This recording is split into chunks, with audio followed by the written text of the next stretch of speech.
आप देख रहे हैं लोक जनसंदेश। आशु यादव हत्याकांड का हुआ खुलासा। बेवफा गर्लफ्रेंड ने कराई थी आशु यादव की हत्या। पुलिस ने 2 आरोपियों को किया गिरफ्तार। मुख्य 2 आरोपी अभी भी हैं फरार। साल की शुरुआत में बर्रा थाना क्षेत्र के सीटीआई इलाके में मिली आशु यादव नाम के व्यक्ति की लाश से सनसनी फैल गई थी। पुलिस ने सोमवार को इस हत्याकांड का खुलासा कर दिया है। यह हत्या आशनाई के चक्कर में हुई। आशु की हत्या उसी की गर्लफ्रेंड ने कराई थी। बर्रा थाने की पुलिस ने हत्या में शामिल 2 आरोपियों को गिरफ्तार कर लिया है, लेकिन अभी तक हत्या में शामिल मुख्य आरोपी गर्लफ्रेंड और उसका साथी फरार है। बीती 2 जनवरी को बर्रा थाना क्षेत्र के सीटीआई चौराहे की नहर के बगल में एक कार खड़ी मिली थी, जिसमें रेल बाजार निवासी आशु यादव की डेड बॉडी मिली थी। बताते चले कि आशु पर कई मुकदमे भी दर्ज थे। खुलासा करते हुए एसपी साउथ दीपक भूकर ने बताया कि आशु की हत्या उसकी गर्लफ्रेंड ने ही कराई थी, जिसके पीछे आशु की गर्लफ्रेंड का अमित नाम के होटल संचालक से प्रेम संबंध हो गया था।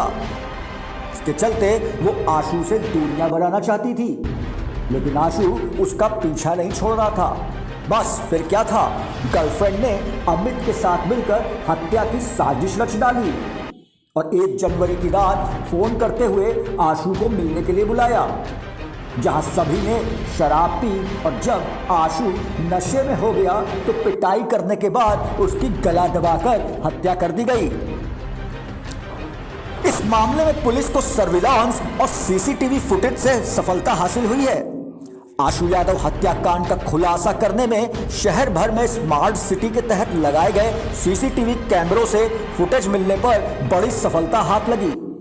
पुलिस ने जांच की तब पता चला कि उस रात 2:13 पर आशु अपनी कार से फजलगंज चौराहे पर दिखाई दिया।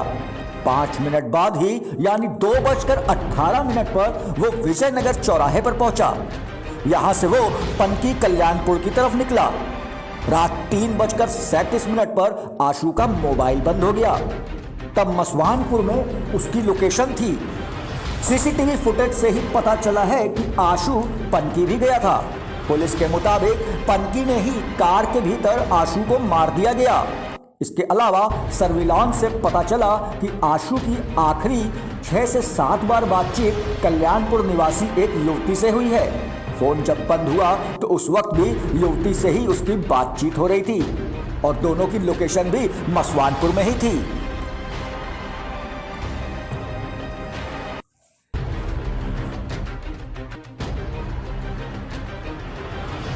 स्वामी यादव द्वारा अपने भाई आशु यादव की गुमशुदा की रिपोर्ट पंजीकृत कराई थी। दिनांक 2 जनवरी को थाना बर्रा क्षेत्र में एक नहर के किनारे एक व्यक्ति का शव प्राप्त हुआ, जिसकी शिनाख्त इस गुमशुदा आशु यादव के तौर पे हुई। जब मृतक के मोबाइल का विश्लेषण किया गया तो ये घटना खुलने में हमें आसानी हो गई। इस घटना को आशु यादव की मर्डर की घटना को अंजाम देने में और उनकी डेड बॉडी को छुपाने में 4 लोगों ने मिलकर इस घटना को अंजाम दिया है। इसमें 2 लोगों को पुलिस ने गिरफ्तार किया है। इसके जो प्राइम जो एक्यूज्ड हैं वो दीपिका शुक्ला, जो थाना क्षेत्र सिवली कानपुर देहात की रहने वाली हैं, और उनके वो जिनके साथ रह रही थी इस समय अमित गुप्ता। ये दोनों ही लोग थाना सिवली से दीपिका और अमित गुप्ता जो थाना हरवंश मॉल से हिस्ट्री सीटर भी हैं, और अमित गुप्ता वर्ष 2006 में डकैती विथ मर्डर में जेल भी गए थे। तब से आजीवन कारावास की सजा भुगत रहे थे। इन्होंने अपने 2 साथी किशन वर्मा और सचिन वर्मा के साथ, जो जूहीलाल कॉलोनी किदवई नगर के रहने वाले हैं, इस घटना को अंजाम दिया है। इन्वेस्टिगेशन से ये बात प्रकाश में आई है कि जो मृतक आशु यादव हैं उनके जो ये महिला दीपिका हैं, इनके साथ संबंध हो गए थे और इनके पति अवनीश शर्मा, जो जेल में नकली शराब और गैंगस्टर के मुकदमे में थाना सचेंडी और कोहना से अभी भी जेल में बंद हैं। इवन ये महिला भी इन्हीं आरोपों में जेल में बंद थी, जो बेल आउट हो गई थी। बाद में जेल में ही जो अवनीश शर्मा इनके तथाकथित पति हैं, उनका और अमित गुप्ता, जो अभी 396 412 में जेल में निरुद्ध थे, आपस में परिचय हुआ और जब ये बेल आउट हुए, पैरोल पे छोड़े गए अमित गुप्ता, तो इन्होंने अवनीश शर्मा ने अपनी पत्नी का परिचय दिया और नंबर दिया, जिसके बाद अमित गुप्ता के घर में ही जो दीपिका शुक्ला थी वो रहने लगी। इसके बाद जो आशु यादव हैं, जो थाना रेल बाजार के हिस्ट्री सीटर भी रहे हैं, उनका भी अमित गुप्ता और अवनीश शर्मा से परिचय जेल में रहने के दौरान ही हुआ था। जब अमित गुप्ता जेल से छूट के आते हैं और उनको पता चलता है कि दीपिका के साथ में आशु यादव के इस टाइप के संबंध बन गए हैं, तो उन्होंने इस पे आपत्ति की और प्लान तरीके से इस घटना को अंजाम दिया है। इस घटना के 2 अभियुक्त सचिन और किशन वर्मा को पुलिस के द्वारा अरेस्ट कर लिया गया है और बाकी 2 जो ये प्राइम सस्पेक्ट हैं, दीपिका और अमित गुप्ता, इनकी गिरफ्तारी के लिए टीमें बनाई गई हैं। सर, अभी कितने लोग इसमें अरेस्ट हुए हैं और क्या चीजें निकल चुकी हैं? अभी आपको जैसे बताया कि इसमें हमने किशन वर्मा और सचिन वर्मा, जो जूहीलाल कॉलोनी किदवई नगर के रहने वाले हैं, उनको हमने अरेस्ट किया है। इन लोगों के द्वारा इसमें किशन ने पूछताछ पे सारी घटना बताई है और जो किशन वर्मा का मोबाइल है, उस मोबाइल पे भी उसने जब किशन से और इसकी अमित गुप्ता की बातचीत हुई है, तो उन्होंने व्हाट्सएप पे मैसेज किया है जो बाकायदा रीड हुआ है और उसमें कहा है कि आज इसको बुला लीजिए, आज इसका काम कर दिया जाएगा। इस घटना के अनावरण में थाना रेल बाजार के अतिरिक्त थाना बर्रा, नौबस्ता और सर्विलांस टीम की महत्वपूर्ण भूमिका रही है। डीआईजी महोदय के द्वारा इस टीम को 25,000 का पुरस्कार इनाम में देने की घोषणा की गई है। किस तरीके से हत्या की थी? इन्होंने ये बताया है कि उसका गला दबाकर मफलर से उसकी हत्या की गई है। साथ ही उसके जो ऑर्नामेंट्स बॉडी पे थे वो दीपिका ने उतारे हैं और वो अपने साथ ले गई है। आप देख रहे हैं लोक जनसंदेश। राष्ट्रवादी जनलोक पार्टी द्वारा कानपुर प्रेस क्लब में एक प्रेस वार्ता का आयोजन किया गया। राष्ट्रवादी जनलोक पार्टी की ओर से शेर सिंह राणा राष्ट्रीय संयोजक और दुष्यंत सिंह बुंदेलखंड प्रभारी ने ये जानकारी दी कि बुंदेलखंड प्रदेश कार्यकारिणी का सदस्य सभी की सहमति से मनोनीत किया गया है। कानपुर में 2 दिन का जागरूक अभियान चलाकर उत्तर प्रदेश में 2022 में होने वाले आगामी विधानसभा चुनाव को लेकर रणनीति बनाई गई है। वह सभी पदाधिकारियों को ये सुनिश्चित किया गया है और बताया गया है कि पार्टी का निशान चारपाई है। वार्ता में मुख्य रूप से माता सत्यवती राणा, राष्ट्रीय अध्यक्ष शेर सिंह राणा, राष्ट्रीय संयोजक पवन सोम आदि मौजूद रहे। राष्ट्रवादी जनलोक पार्टी सत्य 2 साल पहले बनाई हुई है और हरियाणा के विधानसभा चुनाव में जो 2019 में हुआ था उसमें शामिल रही थी और बिहार चुनाव में जो अभी 3 महीना पहले हुआ उसमें भी पार्टी ने चुनाव लड़ा। हरियाणा में 8 सीटों पर लड़ी थी और बिहार में 24 सीटों पर विधानसभा चुनाव लड़ा।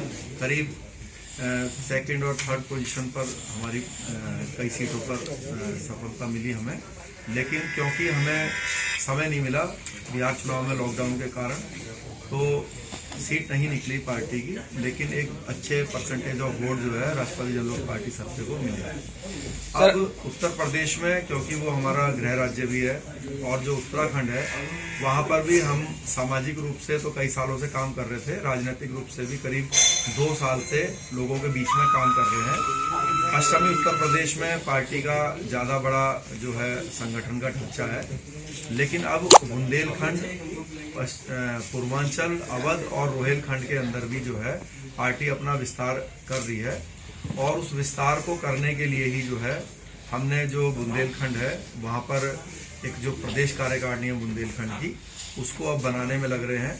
और बुंदेलखंड के हमारे प्रभारी श्री दुष्यंत सिंह जी के माध्यम से हमने जैसा कि अभी बताया कि 5 जो है प्रदेश कार्यकारिणी के सदस्य भी बनाए हैं, जिसको हम 21 सदस्यों तक ले जाएंगे, जिसमें सभी जाति, सभी धर्मों का जो है वो शामिल रहेंगे।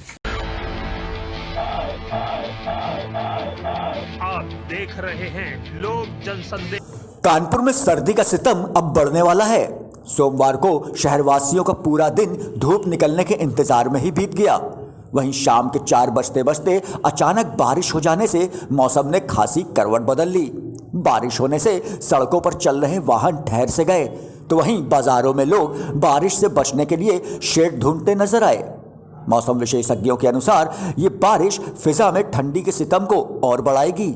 पहाड़ों पर हो रही बर्फबारी और मैदानी क्षेत्रों में होने वाली बारिश से तापमान और नीचे गिरेगा, जिससे कोहरा और शीतलहर में तेजी आएगी।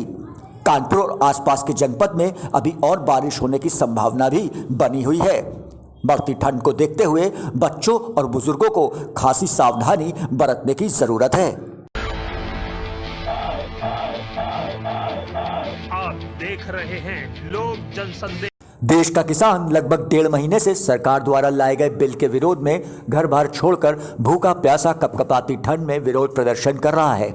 किसानों की हालत देखते हुए वर्तमान सरकार के नेताओं को सद्बुद्धि देने के लिए कानपुर के फूलबाग में सपा जिलाध्यक्ष के नेतृत्व में सैकड़ों सपाइयों ने हवन पूजन किया। हवन में सपाइयों ने मोदी जी को भगवान सद्बुद्धि देके जयकारे लगाते हुए हवन में आहुतियां दी। इस मौके पर सपा जिलाध्यक्ष इमरान खान ने बताया कि समाजवादी पार्टी कानपुर महानगर द्वारा केंद्रीय भाजपा सरकार द्वारा नव वर्ष की शुरुआत को किसानों के यातना वर्ष के रूप में मनाया गया है। साथ ही भगवान से ये प्रार्थना की है कि सरकार को सद्बुद्धि दें, जिससे सरकार द्वारा किसानों के हित में निर्णय लिया जाए। देश का किसान पिछले 1.5 महीनों से दिल्ली के बॉर्डर पर रात और दिन इस सर्द रातों में आकर लगातार वहां पे धरना दे रहा है। वो केंद्रीय सरकार से बातचीत करना चाहता है। वो बॉर्डर पे पड़ा हुआ है, वो दर्द सह रहा है, वो यातना सह रहा है, वो भूख सह रहा है, वो सर्दी सह रहा है। इस सरकार ने जो केंद्र की सरकार है पिछले 1.5 महीनों से इस कानून के खिलाफ कोई भी स्टेप नहीं ले रही है। लगातार 8 बार की वार्ता हो चुकी है। आज जब 8वें दौर की वार्ता थी तो हम लोगों ने ये सोचा, कानपुर महानगर की समाजवादी पार्टी के संगठन ने ये सोचा कि जब वहां पे 2 बजे से वार्ता हो रही होगी तो हम लोग यहाँ पे 2 बजे उनकी बुद्धि की शुद्धि के लिए यहाँ पर यज्ञ करेंगे और ये ईश्वर से ये प्रार्थना करेंगे कि किसी भी प्रकार से मोदी जी चेत जाएं और उनको इतना समझ में आए कि देश का किसान ही देश का अन्नदाता ही देश की रीढ़ है। और वो रीढ़ जो 1.5 महीने से बैठी हुई, वो 50 लोग वहाँ पे शहीद हो चुके हैं, जिनकी कोई भी बात नहीं है, जिनके बारे में ये भी नहीं कहा जा सकता कि उनकी बात क्या है और उनको कौन क्या मुआवजा देगा, इसकी भी कोई बात नहीं हो रही है। तो आज हम लोगों ने यहाँ पर उस बुद्धि शुद्धि के लिए यज्ञ रखा। इस देश के लोगों ने देखा है कि एक कलाकार जब मरता था तो इस देश में क्या क्या हाहाकार हुआ, लेकिन जब 50 किसान वहाँ सड़कों में मर गया तो आज उनका पूछने वाला कोई नहीं, उनकी बात करने वाला कोई नहीं। आज बुद्धि शुद्धि यज्ञ करके हम लोगों ने प्रार्थना करी है ईश्वर से कि केंद्रीय सरकार चेंज करे। आप देख रहे हैं लोक जनसंदेश। कोर्ट में अपनी दलीलों से एक दूसरे को मात देने वाले वकीलों ने सोमवार को शतरंज के मैदान में शह और मात का खेल खेला। मौका था कानपुर बार एसोसिएशन के बैनर तले वरिष्ठ अधिवक्ता श्री प्रकाश गुप्ता की स्मृति में 4 दिवसीय शतरंज प्रतियोगिता के आयोजन का, जिसका शुभारंभ मुख्य अतिथि कमर्शियल कोर्ट के जज श्री विकार अहमद के कर कमलों द्वारा किया गया। जानकारी देते हुए कानपुर बार एसोसिएशन के महामंत्री राकेश तिवारी व संयुक्त मंत्री लाइब्रेरी यशु शुक्ला ने बताया कि दिन भर अपनी अतिव्यस्ततम कार्यशैली के दबाव में व अधिवक्ताओं में खेलों के प्रति रुचि बढ़ाने के उद्देश्य से 4 जनवरी से 8 जनवरी तक उक्त प्रतियोगिता का आयोजन किया जा रहा है, जिसमें कुल 100 अधिवक्ता प्रतिभागियों ने भाग लिया है। 8 जनवरी को प्रतियोगिता के समापन के दिन विजयी प्रतिभागियों को पुरस्कृत किया जाएगा। आज जो है शतरंज प्रतियोगिता है। हमारे यहाँ के वरिष्ठ अधिवक्ता श्री प्रकाश गुप्ता जी के नाम से ये प्रतियोगिता हो रही। श्री प्रकाश गुप्ता शतरंज प्रतियोगिता 4 तारीख से स्टार्ट होगी, 8 तारीख तक ये चलेगी और जो इसमें हमारे अधिवक्ता बंधु विजयी होंगे इसके बाद उनका पुरस्कार वितरण का कार्यक्रम होगा। कौन संस्था है, कब से? कानपुर बार एसोसिएशन ये कार्यक्रम करा रही है। नववर्ष के उपलक्ष्य पर कानपुर बार एसोसिएशन के तत्वाधान में दिनांक 4 जनवरी से 8 जनवरी तक 4 दिवसीय जिला स्तरीय शतरंज प्रतियोगिता का आयोजन कानपुर बार एसोसिएशन हॉल में शुभारंभ हुआ, जिसका उद्घाटन माननीय कमर्शियल कोर्ट जज श्री विकार अहमद जी के कर कमलों द्वारा किया गया, जिसका उद्देश्य कानपुर के अधिवक्ताओं की अति व्यस्ततम कार्यशैली से के दबाव से बाहर निकलते हुए इंडोर खेलों के प्रति रुझान को बढ़ावा देने के उद्देश्य से आयोजन किया गया। इस प्रतियोगिता में कुल 100 प्रतिभागियों ने प्रतिभाग किया। चौथे अंतिम दिन 8 तारीख को इसका समापन होगा। आशा है सभी सम्मानित अधिवक्तागण इसमें भाग लेकर जोर शोर से इस कार्यक्रम को सफल बनाएंगे। आप देख रहे हैं लोक जनसंदेश। योगी सरकार में ग्राम पंचायत चढ़ा भ्रष्टाचार की भेंट। ग्राम पंचायत के विकास के नाम पर आए हुए रुपए में हुई जमकर धांधलेबाजी। ग्राम प्रधान ने अधिकारियों की मिलीभगत से सरकारी रुपए में की बड़ी हेराफेरी, लाखों रुपए का लगाया गया चूना। ग्राम प्रधान पर लगे संगीन आरोप। गांव के लोगों ने सीएम से लेकर डीएम तक ग्राम प्रधान को लेकर की शिकायत। भ्रष्टाचार को लेकर जरूरी कागजात उपलब्ध कराने के बावजूद भी अधिकारियों ने जांच के नाम पर की खानापूर्ति। तहसील सिकंदरा क्षेत्र के आलमपुर प्रीतमपुर गांव का मामला। मैं मोहम्मद इस्लाम कुरैशी, भाजपा प्रदेश कार्य समिति सदस्य, अल्पसंख्यक मोर्चा। हम ग्राम पंचायत आलमपुर का मामला है। ग्राम पंचायत आलमपुर में किए गए भ्रष्टाचार के संबंध में ये बताना है कि हमारे ग्राम पंचायत में ग्राम आलमपुर में जो इंटरलॉकिंग रोड दिखाया गया, उसको करीबन एक ही रोड को 4 बार दिखाया गया, जिसमें भ्रष्टाचार लाखों रुपए का किया गया। इसी तरीके से ग्राम पीतमपुर में आरसीसी रोड 2013-14 में बना था, उस रोड पर भी पूरे गांव में खड़ंजा बिछाना दिखाया गया है। इस संबंध में मैंने जिलाधिकारी महोदय, सीडीओ साहब महोदय और ब्लॉक के संबंधित अधिकारियों को, बीडीओ साहब को लिखित में शिकायत की और हलफनामे दिए हमारे ग्रामीण के लोगों ने, लेकिन अभी तक उस जांच को लीपापोती की जा रही, क्योंकि उसमें भ्रष्ट अधिकारी और ग्राम प्रधान उसमें फंस रहा है। ग्राम प्रधान का पिता काफ़ी मुकदमे हैं उसके ऊपर, और वो एक कहना चाहिए विकास दुबे के जैसा ये भ्रष्टाचार का दुबे बना हुआ है। मेरा कहना यह है कि इसकी जांच को गंभीरता से लेते हुए जांच करना चाहिए। माननीय योगी जी, मोदी जी के द्वारा जो कार्य कराए जा रहे हैं उस पर विशेष ध्यान देना चाहिए। क्या नाम है ग्राम प्रधान का? ग्राम प्रधान का नाम मोहम्मद सुहैब है। कितने वर्षों से इनके यहाँ ग्राम प्रधानी चल रही है? ये 15 वर्षों से लगभग चल रही है। 2 बार ये रहे हैं इनके पिता, और प्रेजेंट में मोहम्मद सुहैब। अच्छा, ऐसे सरकारी रुपए में जो गबन का जो मामला आप बता रहे हैं, इसमें अगर जिले के अगर अधिकारी इसमें अगर कार्रवाई नहीं कर रहे हैं, तो आपको क्या लगता है कि अधिकारियों की मिलीभगत है? मुझे ये लगता है कि मैंने डीएम साहब से खुद मिला, सीडीओ साहब के यहाँ भी मिला, लेकिन मुझे लगता है कि इसमें भ्रष्ट अधिकारियों को बचाने के लिए और ग्राम प्रधान को बचाने के लिए लीपापोती की जा रही है और डिले किया जा रहा है। ये कहीं भी इंतजार नहीं है, न आलमपुर में है न प्रीतमपुर में है। तो वहाँ पर इंटरलॉकिंग रोड कहीं डला नहीं है? कहीं नहीं पड़ा है। इसमें वहाँ रोड की कंडीशन क्या है? आरसीसी पड़ी हुई है। आरसीसी है? हाँ, वो पहले से पड़ी, आज की पड़ी नहीं है। तो पहले जो आरसीसी रोड था उसके ऊपर उन्होंने इंटरलॉकिंग रोड दिखा दिया गया है? दिखा दिया है। कितना लगभग उन्होंने गबन किया रुपयों का? कम से कम 50 लाख रुपए। आप देख रहे हैं लोक जनसंदेश। सीओ से शिकायत करना गरीब होटल संचालक को पड़ा भारी। देर रात 4 से 5 लोगों ने आकर तोड़ा होटल। गरीब होटल संचालक ने सिपाहियों पर दोबारा गुंडई का लगाया आरोप। बीती 1 तारीख को रोटी के रुपए मांगने को लेकर सिपाहियों ने होटल संचालक के साथ की थी मारपीट।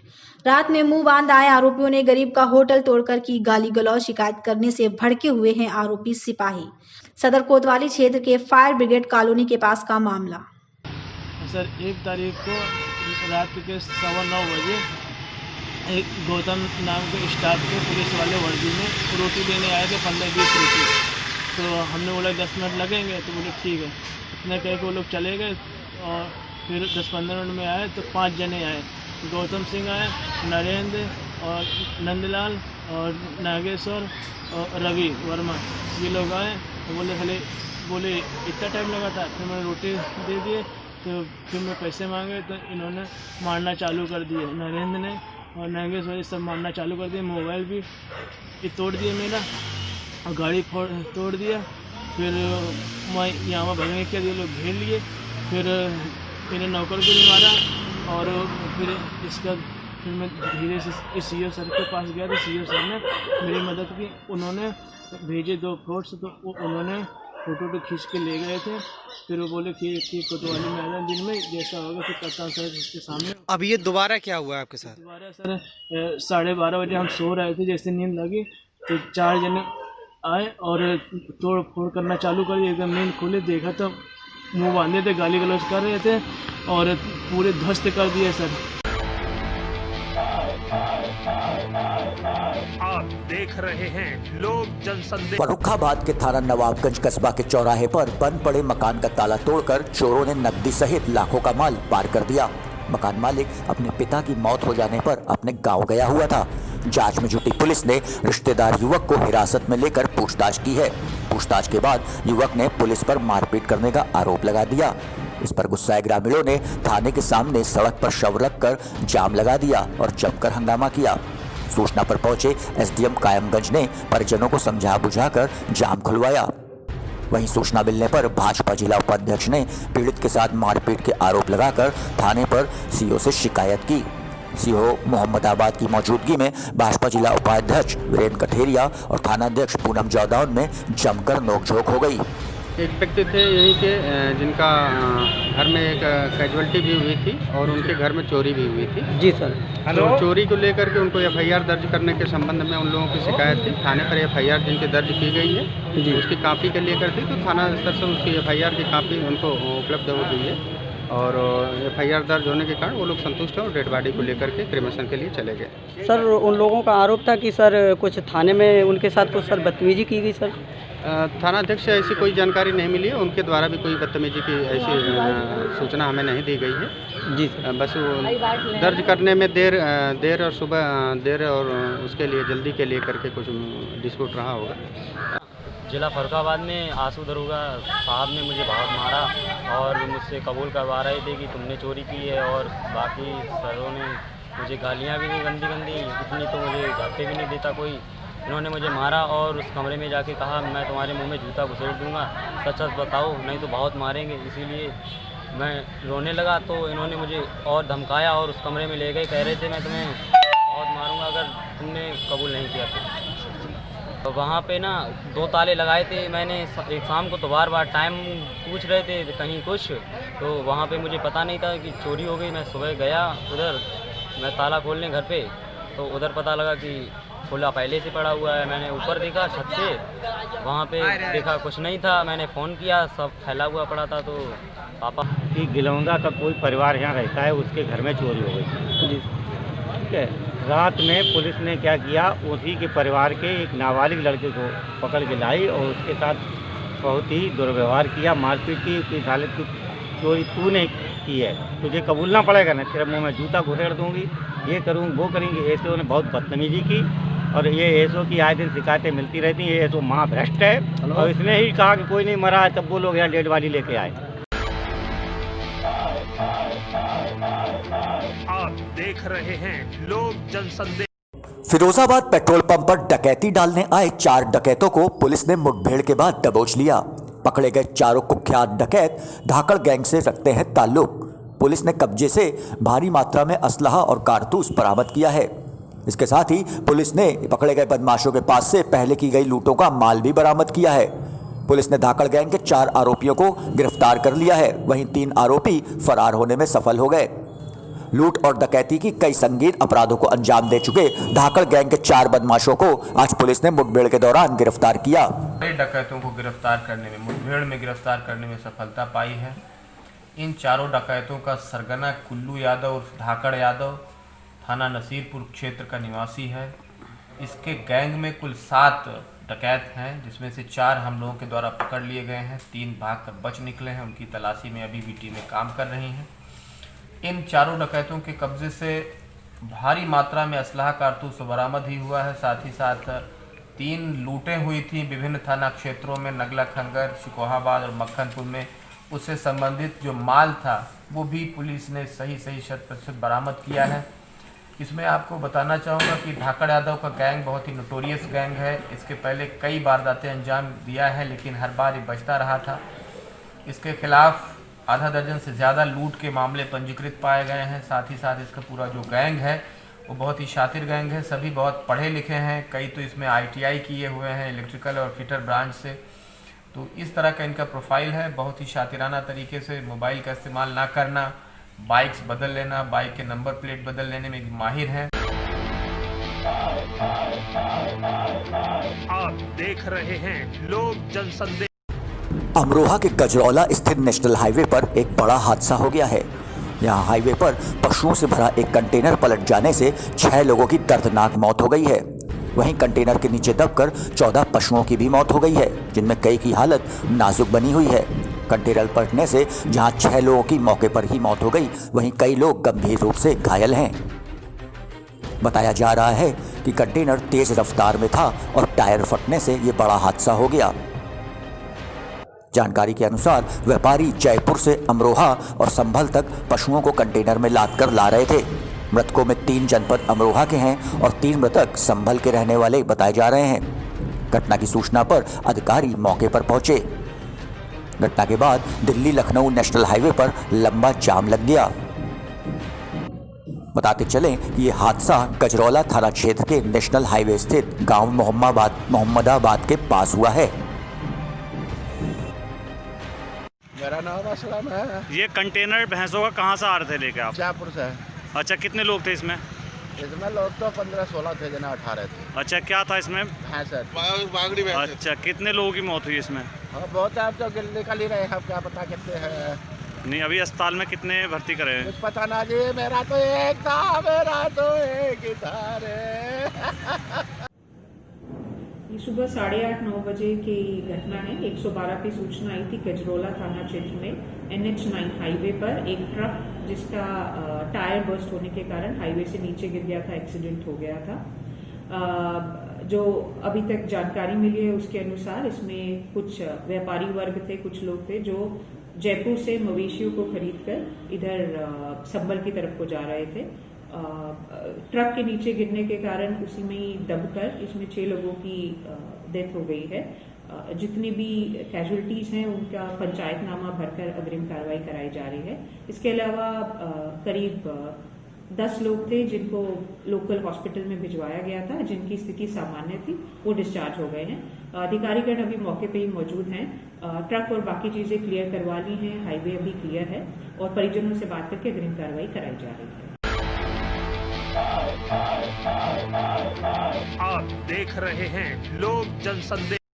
जनपद सहारनपुर के PWD गेस्ट हाउस में कार्यकर्ता संवाद कार्यक्रम में पहुंचे आप पार्टी के मुस्तफाबाद विधायक और सहारनपुर प्रभारी हाजी यूनुस ने कहा कि उत्तर प्रदेश सरकार ने यूपी की जनता को जाति धर्म के नाम पर बांटकर प्रदेश में जंगल राज कायम कर रखा है। यूपी की जनता आम आदमी पार्टी द्वारा दिल्ली मॉडल को देखते हुए यूपी में भी आम आदमी पार्टी आगामी पंचायत चुनाव में हाथ आजमाएगी और सहारनपुर की कुल 49 पंचायत सीटों पर चुनाव लड़ेगी। सोमवार सुबह PWD गेस्ट हाउस में एक प्रेस वार्ता का आयोजन किया गया, जिसमें मुख्य अतिथि के रूप में आम आदमी पार्टी के मुस्तफाबाद विधायक और सहारनपुर प्रभारी हाजी यूनुस पहुंचे। उन्होंने मीडिया से वार्ता करते हुए कहा कि उत्तर प्रदेश की योगी सरकार के द्वारा प्रदेश की जनता को जाति धर्म के नाम पर बांटकर जंगल राज कायम कर दिया गया है। ना यहाँ पर कोई स्कूल है ढंग के, ना यहाँ पर कोई अस्पताल है, ना यहाँ कोई मोहल्ला क्लिनिक है। यहाँ तो वो मेडिकल कॉलेज कल एक मौलाना ने दिखाया, उसकी हालत देखकर भी बेहद अफसोस हुआ। और ख़ासकर जो माइनॉरिटी और एचसी क्षेत्र हैं वहाँ तो स्कूल क्या, वहाँ तो खंडर पड़े हैं। कबीला कॉलोनी में देखकर आए हम कल, खंडर पड़ा हुआ है। आज दिल्ली के कोई भी छोटे से छोटे इलाके का किसी भी गांव का स्कूल देख लीजिए, आज वहाँ के प्राइवेट स्कूलों से अच्छे दिल्ली के सरकारी स्कूल हैं। इस साल आप लोगों को याद होगा कि दिल्ली में इंटर का रिज़ल्ट 98% आया, जो अपने आप में हिंदुस्तान में एक मिसाल था सरकारी स्कूलों का रिज़ल्ट। अब से पहले जो हमारे बुज़ुर्ग थे वो किसी प्राइवेट स्कूलों में नहीं पढ़े, सरकारी स्कूलों में ही पढ़कर वो IAS IPS बने। आगामी पंचायती चुनाव में यहाँ 49 सीटें हैं। हम 49 के 49 सीटों पर लड़ेंगे और ज़्यादा से ज़्यादा सीटों पर जीत दर्ज होगी। ये मेरी यहाँ की आवाम के और ख़ुद पर, अपने पार्टी के वर्करों पर और जो हमारे यहाँ जिम्मेदार हैं, इन सब पे भरोसा करते हुए मैं आपको यकीन दिलाना चाहता हूँ कि ज़्यादा से ज़्यादा सीटें जीतकर हम उत्तर प्रदेश में सहारनपुर में ऐतिहासिक जीत दिलाकर रहे हैं।